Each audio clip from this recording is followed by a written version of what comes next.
Merci, chers compatriotes. Ça fait longtemps. Tu salut émission Simbaye. Vraiment.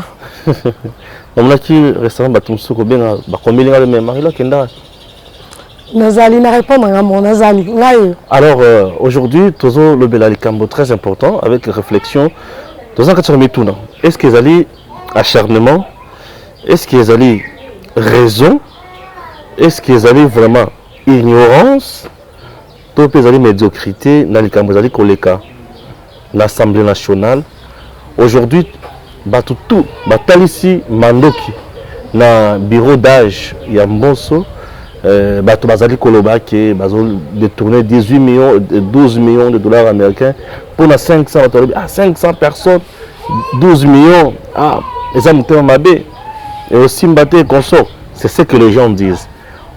Tomeki koluka to tanga to comprendre correctement makambo ndenge ezozalela puisque tozolo baboye IGF abimisi mbeli na ye abimisi mandoki na ye atalisi na bureau ya Assemblée nationale pe na bureau ya Sénat pona koloka ba yeba ba état financier na bango ezozala ndenge nini ba gestion o ba osala budget annuel ya Assemblée nationale pona 2021 eza combien et le côté les amis budget tout côté mais là ba montant affaire à 12 millions oh na tuna ki mituna ba bimisi yango na ndenge ya mabende nga moyibi to ndenge nini ndeko marelu na bonzi to ko pesa batu makambo ndenge longo bana ba Congolais bazana na droit à information eza droit au mouvement qui côté le melango donc il ko se retrouver na mbeba milieu que côté le melango biso tozana état de droit. Bien sûr. Puisque c'est de votre droit ya kozana na information voilà pourquoi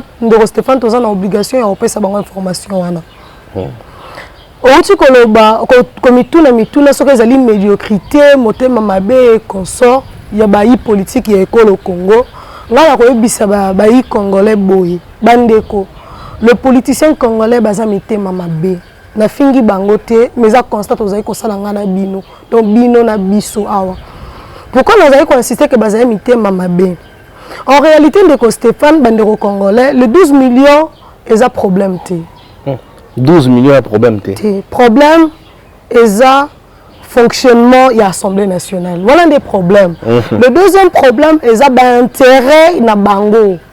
Le troisième problème est ali bango bako souka wapi puisque na ba intérêt na bango wana il y a une sous-question qu'on se sentir dans la sourdine. Ils finiront où le reste? Quand je parle du reste, on va se retrouver dans la union sacrée. Parce que selon Bango, que ceux qui se sont extraordinaires et tenir, et que qui est une élection, un nouveau bureau qui sera en même temps un bureau définitif à l'Assemblée nationale, et bien on va se retrouver puisque Bango va boycotter la union sacrée. Certainement. Voilà. Certainement. Pour Bango, ce vote-là, et que bénéficier d'un camp. Et non, le peuple congolais. Nous oublions que. C'est là comme qui n'a virgule ou la bonatique. Au bout, ça aide na yo. Merci. Merci. Nous oublions que. Merci. Voilà. Tant que l'élection est salem, bureau est salem. Bureau est salem et le bureau va mettre en place de nouvelles commissions. Exactement. Puisque les bossos tous là qui n'a format moussous. La majorité ya bato bazalaki boye kotoyo bao bazalaki kotoyo. Alors le bureau va mettre en place une nouvelle commission. Nous avons la commission ya PAJ, la commission d'ailleurs phare PAJ, nous avons la commission ya socio-culturelle tout commission mususu ya makasi et la commission ya sécurité et défense. Na économie et finance. La section phare la commission phare nakoloba PAJ économie et finance et sécurité et défense. Aux on la commission wana. La commission misato wana déjà bato bako sauter. Pour commission par exemple, il y a défense et sécurité. Jeannette Kabila nemtozaki na commission wana. Jusqu'aujourd'hui na ba musala la bango ya redescendre sur terrain ba contrôle parlementaire na santé qui inefficacité na ye. Bon, je ne vais pas entrer là-bas puisque makamtolo bila leloté. Bato bako perdre bato bazali à la tête de la commission na bako perdre. Chaque commission tango asala ka musala en commission azala moi le meilleur moko azwaka. biloko nyonso wana ezosala ke bato baperdre. Voilà. Ndeko Stéphane, que nous oublions une chose, car heureusement, vraiment, c'était important, on a accordé objection. Alors, ce que nous oublions, c'est quoi la nuance? L'intérêt à l'Assemblée nationale, c'est le peuple congolais. Oui, bien sûr. L'Assemblée nationale est une chambre de représentativité, de représentation. Représentera le président de la République. Non. Représentera la famille, représentera le peuple congolais en général. Ouais. Donc, il faudrait seulement te faire comprendre qu'on a une politique boyée. Et mais le bon fonctionnement de l'Assemblée nationale, c'est que le Congo et que le Liboso. Il y a 12 millions. Mais en réalité, le problème est que c'est situé au niveau de 12 millions. 12 millions, ils ont vraiment conséquences. Non, non, non. 12 millions, ils ont conséquences. Il y a mis Tema na bango. Il y a le costo ya mbongo na bango moko. Parce que bango ne va pas faire mbongo wana. Na bato ba accorda ka bango. Dieu merci que pendant les consultations, bandeko ba kenda kokuta na mokonza mboka ba senga ki réduction. Il y a un train de vie à l'institution. Voilà place haute qui cause souffle. Donc comme tout bandana na ko sunga mokonza mboka côté wana comme ça on va prendre 12 millions. En réalité, l'Assemblée nationale a quel budget annuel? Voilà, déjà pour cette année ici 2021, l'Assemblée nationale a un budget de 110 millions. L'Assemblée nationale a un budget de 110 millions. Et dans les 110 millions, notons que l'Assemblée nationale a 500 députés. Dans chacun de ces députés a droit à un assistant. Parlementaire, c'est connu, voilà, c'est connu. Déjà, ça fait 500, plus 500, ça donne 1000. 1000, bien sûr. Et sans compter ces 1000, a une administration. Voilà, a une administration. Tous ces agents sont payés, sont motivés. L'Assemblée nationale a des besoins. En matière logistique, nous avons voyage, crédit, foot, soins médicaux. Non. Bon, nous sommes les budget. Donc, tout rentre dans les 110 millions. Et on a estimé les 110 millions répartis par mois dans 9,2 millions par mois. Question. L'Assemblée nationale par année, il y a combien de sessions? Nous avons 2 sessions. Il y a 2 sessions. Il y a mars. La session d'abord ordinaire. La session ordinaire. La session en mars, la session budgétaire en septembre.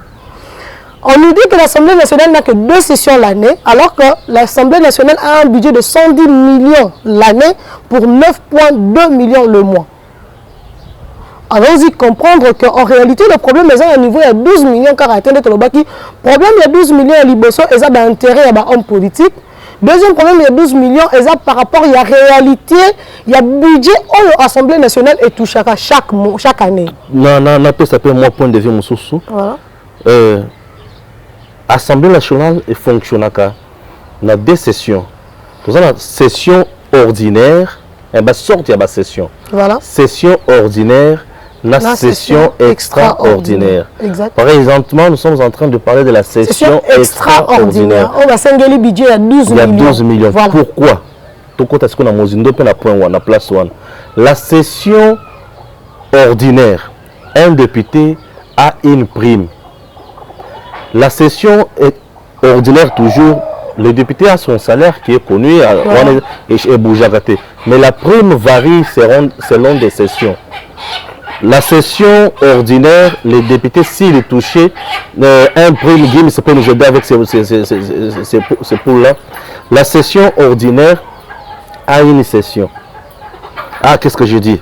A une prime. Prime, on a fixé le montant au bureau.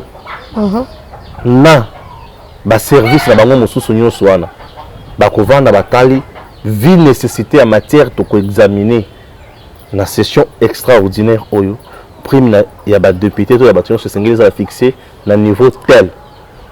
Ça c'est le bureau qui décide. Voilà. Na bato mosusu ba consulter administration na bango nyonso. Alors la session normale qui est la session ordinaire prime est normale. La session extraordinaire, la prime est comme prime moussous. Et qui nous dit, règlement, pour le Cambodge, il y a prime, il y a session extraordinaire. Voilà. Là, on a demandé le problème, il y a 12 millions, on a dit le deuxième problème. Il y a 12 millions, on va par rapport au Makelele. Mais on a le deuxième problème, et ça en réalité le budget annuel de l'Assemblée nationale. Pourquoi je le disais? Selon le budget annuel, budget il y a session extraordinaire et copésélé.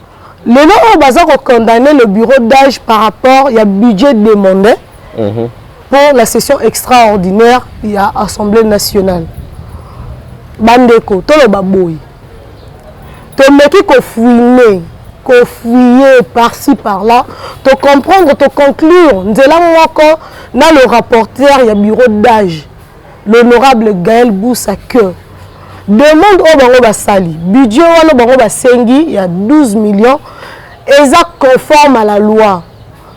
Conforme l'article 65, il y a règlement d'ordre antérieur, il y a Assemblée nationale. Ni article wana elobi. Elobi boye. Pendant la session extraordinaire, les députés reçoivent une prime équivalente à leurs émoluments mensuels et de primes diverses. Il en est de même aussi pour des membres de cabinet, les administratifs et les assistants de députés. Voilà un peu ce que dit cet article. Voilà. Donc, c'était que 12 millions est un problème. Le problème est pour revenir dans le budget annuel de l'Assemblée nationale. Puisque le budget est extraordinaire. Aujourd'hui, c'est que voilà. Et le commission faut tout dénoncer, c'est que comme budget annuel de l'Assemblée nationale. Puisque les 12 millions, 110 millions. Voilà. 110 millions. Voilà. Il y a 12 millions. Ouais. Puisque bango a 12 millions, comment dirais-je, de manière imaginable. Non. Le 12 millions, ce qui bango, le bureau d'âge est 12 millions, c'est tout simplement parce que député, dans le bureau, dans le cabinet, il faut la traiter dans le langue et sengeli. Puisque par mois, le bureau national, plutôt l'Assemblée nationale, consommera 9,12 millions de dollars par mois.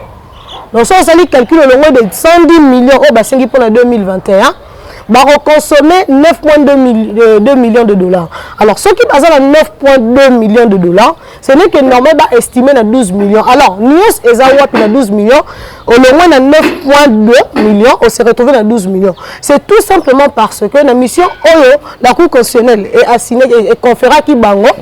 Pour cette session extraordinaire, Baki Selaki Bango, organisation, il y a élection. Voilà la rubrique Baki Sami, la session extraordinaire et Assemblée nationale. Puisqu'il faut organiser l'élection, il y a bureau définitif, nouveau bureau est définitif et Assemblée nationale. Voilà pourquoi ton longueur de 9,2 millions, il faut la consommer pour un mois et comme il a 12 millions. Très bien. D'ailleurs, je vais lire une information pour la session extraordinaire où ils allaient déjà en cours depuis le 5 janvier. Bien sûr. Alors, pour la lundi, Assemblée nationale, le président du bureau d'âge a communiqué aux députés nationaux sur ces points suivants. 1. Décès d'un député national. On a communiqué, il y a eu un député national qui est mort. Alors, ça c'est le premier sujet. Le premier point, il y a session où le président a communiqué. Deuxième point, pas de pétition contre le premier ministre Ilunga Ilunkamba. Il n'y a pas eu une pétition contre le premier ministre Ilunga Ilunkamba. Il a dit encore, la Cour constitutionnelle a autorisé au bureau d'âge les contrôles parlementaires. Makambo Oyo, Cour constitutionnelle appelle ça qui n'a bureau d'âge Yangoana. Maintenant, information sous l'Assemblée nationale a pris acte de la démission librement de son questeur adjoint déjà poursuivi par une pétition. Transféré à Nairobi à cause de l'aggravation de son état de santé où il y a AVC. Ok? Le questeur adjoint dit se trouver dans une situation d'empêchement. Donc, à eu acte, il y a démission librement. Donc, on continue la motion, pétition. C'était une question qu'on devrait vider également pour frapper la pétition et quoi ça qui bureau Mabunda.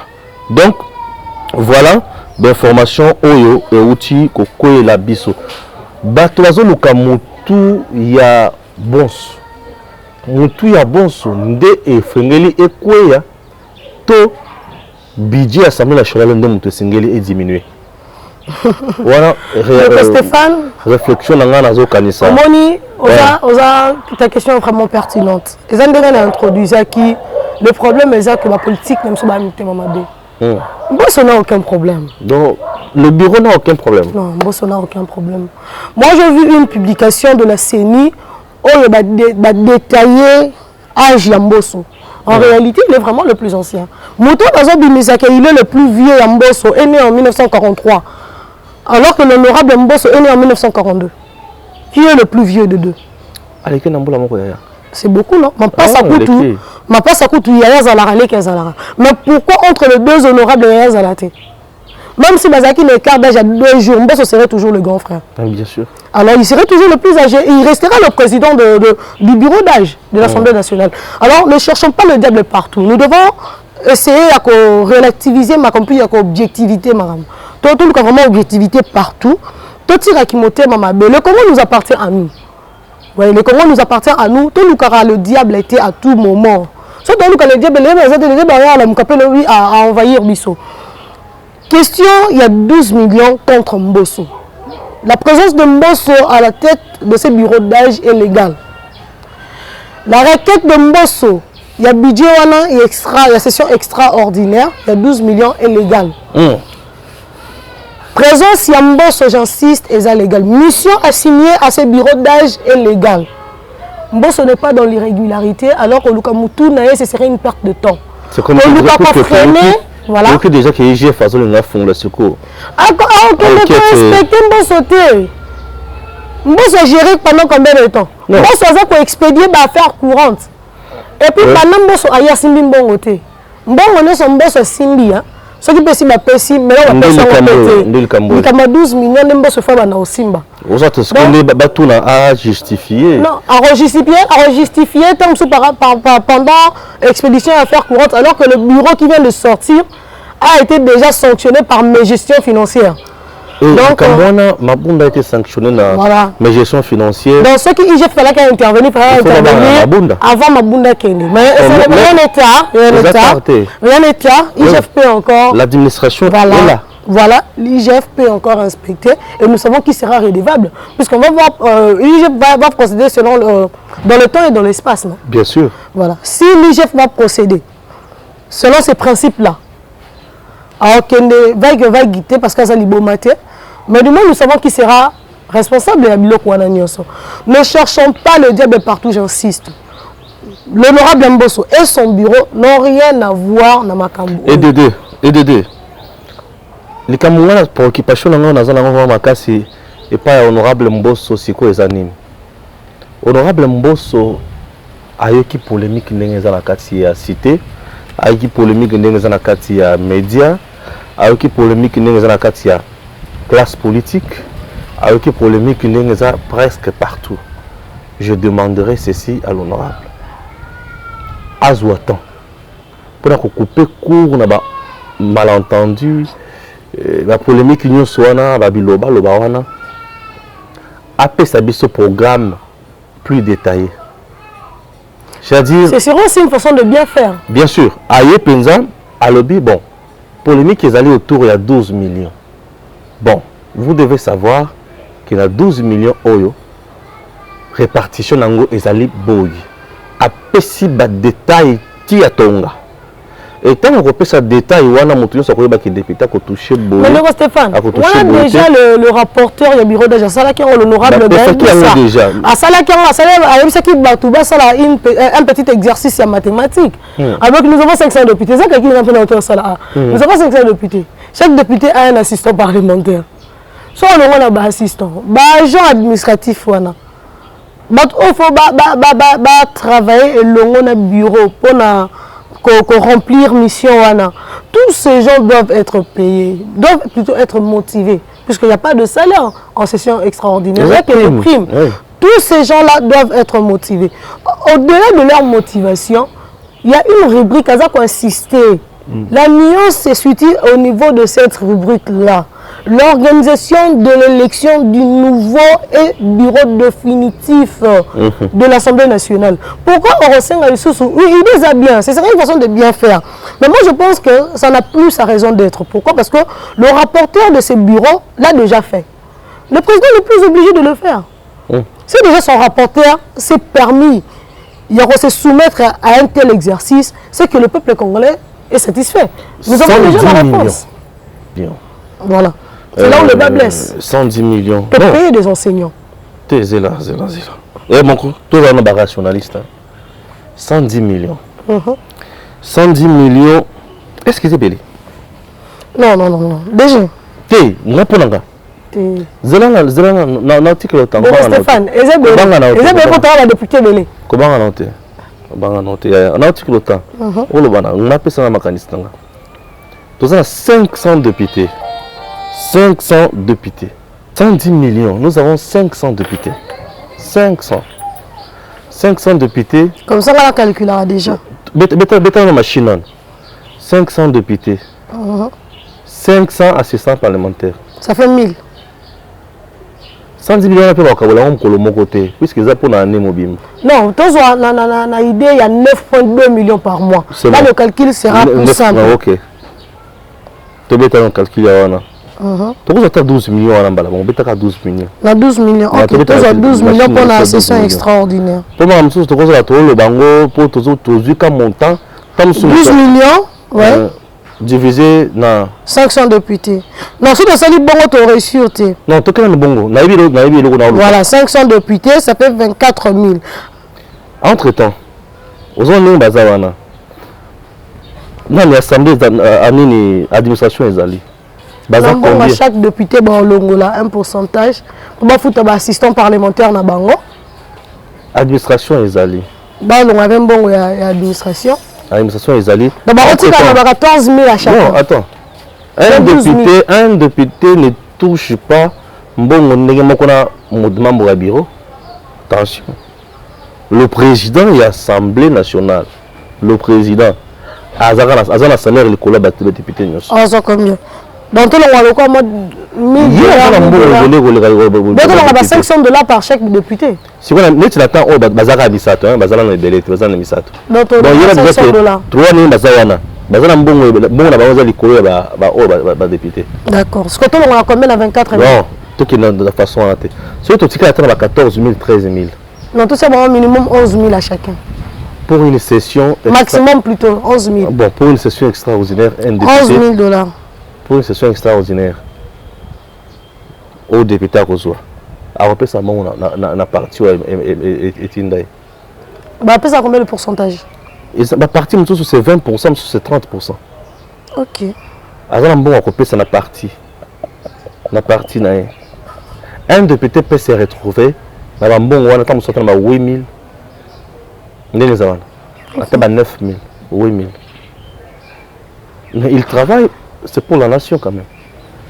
S'il est député national, il travaille pour la nation, 8 000 $, 9 000 $. Non, Stéphane. Donc c'est pour dire que quand on est député, il faut être riche. S'il vous plaît, s'il vous plaît. Il faut assumer comme ça, 50 000 $. S'il vous plaît, Yaya.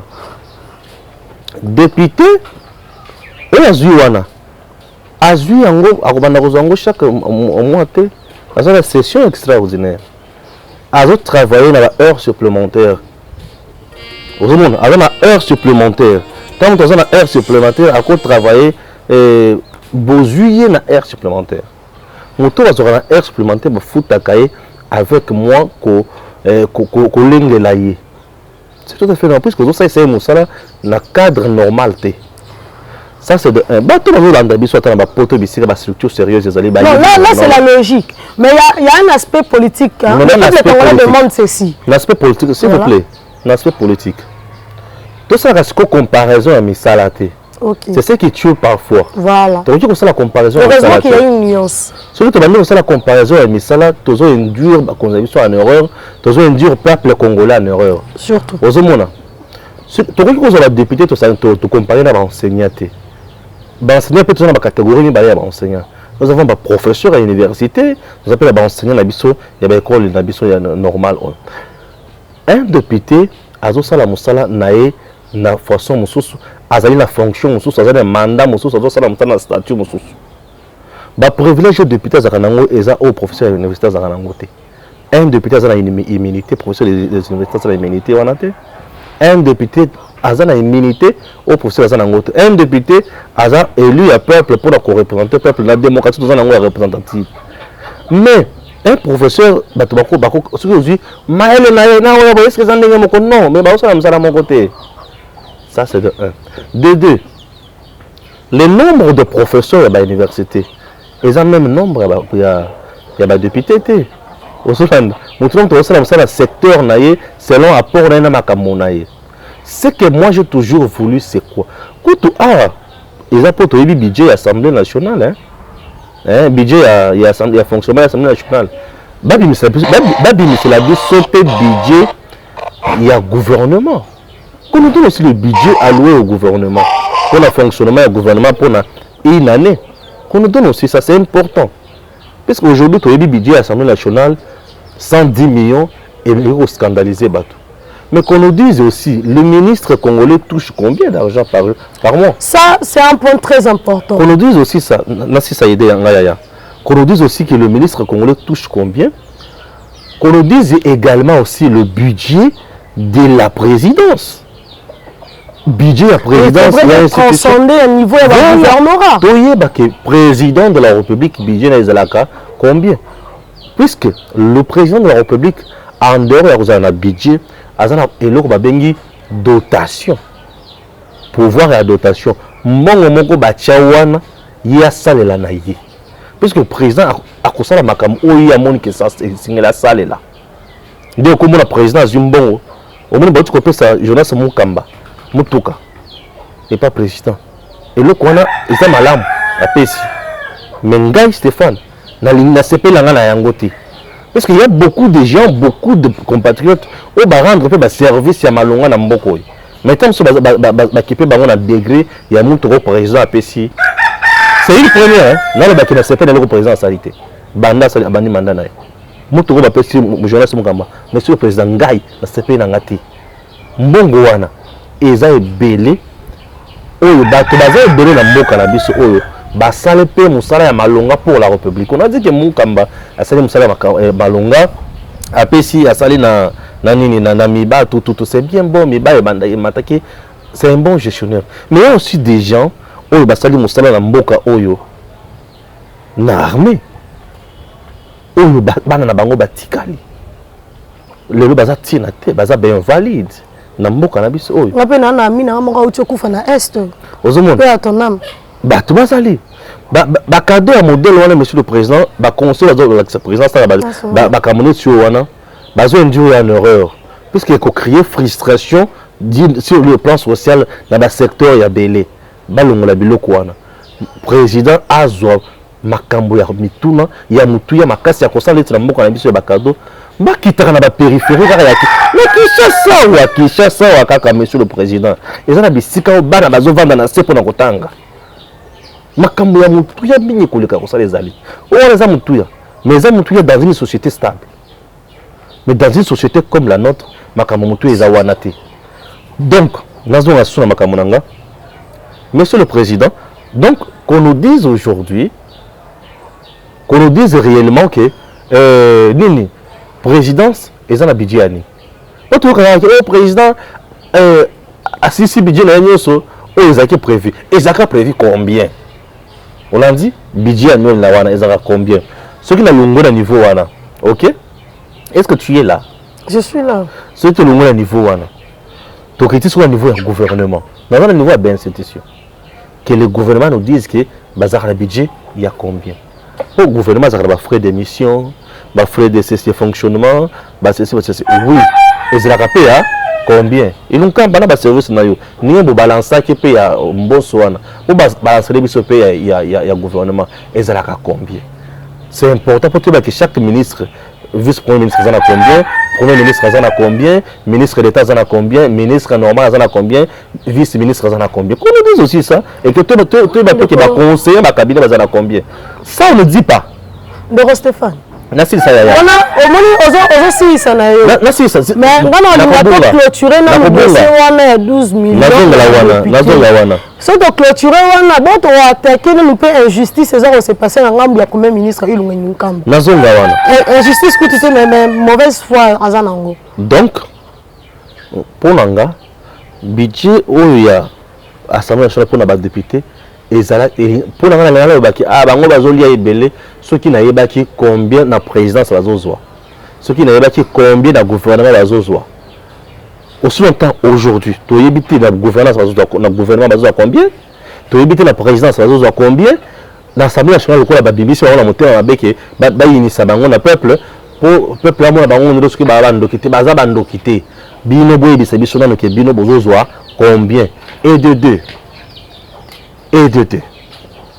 d'institution wana ce que tu yebi ya un bon budget à institution gouvernement institution Assemblée nationale institution président de la République institution la cour de tribunaux les locato yebake banane bazoza ebele banane bazoza moke et banane bazoza la budgetivore c'est ça pour ceux qui n'en a que plus loin Assemblée nationale n'a rien. C'est comme le gouvernement comme c'est là qu'on a na tchana présence pembeni. Le gouvernement comme ça ba mbongo na ye na mboka na biso to ba ki budget ya gouvernement les gens vont marcher. Les gens vont se prendra à charge les fixes en peu na kimia mukolo. Ndem ko comprendre que mais yibi penza eza na kati ya gouvernement. Moyibi penza na kati ya gouvernement. Ah ko to bazo mona 12 millions wana. To miki ko ça calcul. Un député peut se retrouver avec 8 millions et 8 000 dollars. 8 000 dollars. Ou 9 000 dollars. Il peut se retrouver dans Bongo. Quand pour la session extraordinaire, puisque va jouer en otage. Bongo ba ministre. Et l'on quand même il y a un salaire à combien? Combien? Gouvernement c'est une institution. Cette institution gouvernement a quel budget annuel? Qu'on nous dise aussi ça. Budget annuel du gouvernement. Qu'on nous dise aussi le budget annuel du président. Qui est l'institution. Budget annuel là, à combien? C'est que tu as dit, ah, on a kamingi, on a kamuki. Pour les mazope, ça dit so, salaire na bangote. Là, il s'agit de salaire na bango. Mais ce que tu as dit, banane bazo servir pour mamboka, banane bazo servir mboka te. Qu'on nous laisse libre. Tu vas vraiment la kimia. Stéphane, le mal est anini. Yo zo qu'on nous laisse libre. Biso mo peuple on te linko za libre ti. Mais oui, pour tout le bureau d'âge na Assemblée nationale dans moment ce sont des compatriotes congolais comme moi. Bien sûr. Voilà. Alors instrumentalisé par des politiques. Oui, je peux comprendre le politique bango ba lobana bango parce que ça a intérêt na bango. Mais comme nous le peuple qui souffrons, qui manquons de l'eau, de l'électricité, nos enfants n'étudient pas bien. Pour attendre le bilan des coronavirus, après coronavirus, tu as le même problème. Bana bana kotanga awa, gratuité de l'enseignement et boitaki. Donc attends bazon yeli classe ngwa le lora malonga pe ozala karaté. Biso les gens vont souffrir, bango bazali bien. Mais tous on dit quand même ba instrumentaliser biso. De Stéphane. Et ozo ba kebati ka biso kima. To biso na pe na bandeko na biso, tous zala vraiment responsable. Tout de la sentiment, voilà le mot qui convient. Tout le vigilant, tout le sentiment, tout le soutenir l'individu, tout le boss en école au Congo. Mais on a beaucoup de l'union sacrée à lobby, ensemble autour des valeurs, pour sauver comment dirais-je, le blason qui a été terni pendant si longtemps. Il est temps que le Congo ait répondre élan Yamalonga. Vous ne trouvez pas que c'est une bonne occasion pour la Bisoto changer Congo? Tous qu'on se plaindre à tout moment que les choses n'avancent pas, alors que l'occasion est là devant nous, juste là devant nous. Mais tu dois saisir Yango. Tu dois saisir l'opportunité. Comment on a un biso na élan Yassika. Mais Stéphane, et on a consté na gouvernement, na ilunga kamba, aïe bako publier le budget de l'institution Moussoussou. Et puis c'est un se souvenir na forum social Moroto Kenda, la société civile. Il y a un activiste, c'est un papa à Sengaboui, a déclaré même. Si ça ne dépendait que de moi, aujourd'hui, moi devant le président de la République, voilà que il est à consultation, il a raté. Mais tout à ceux qui n'est pas que la consultation, je demanderai à ce que tout le monde, le système de représentativité, tout comme la démocratie participative, voilà, la démocratie participative. Pourquoi? Cette démocratie-là nous permettra d'éviter quoi au nyonso. Au gouvernement Salibo, Assemblée nationale des Ongi Sibo, si nous participons tous à la gestion, comme ça nous serons tous complices. Nous serons tous complices. Puisque nous sommes représentés, nous avons trouvé argument et recours la vérité. Qui c'est le président de la République, président de la République. Alors que si nous participons tous, d'ailleurs c'est ça le vouloir du président de la République dans l'union sacrée. La démocratie participative, malheureusement, est institutionnelle. C'est en fait un système que le président s'est doté. C'est la philosophie que le président de la République s'est habillé en fait pour gérer la République démocratique du Congo. Si seulement cette démocratie participative ou le président de la République aligné dans l'union sacrée, et là qui institué, tant le président de la, le premier ministre plutôt serait déjà de lui-même conscient de ses redevabilités directes devant le peuple congolais. Bien que les institutions, ce n'est pas ce que dit la constitution de la République démocratique du Congo. La représentativité oblige que le Premier ministre soit responsable que devant le Parlement. Malheureusement. Tu as connu à émission Nabiso. Voilà. Merci à Games. Merci Marilou. Merci Nayo Ndeko Stéphane. Voilà.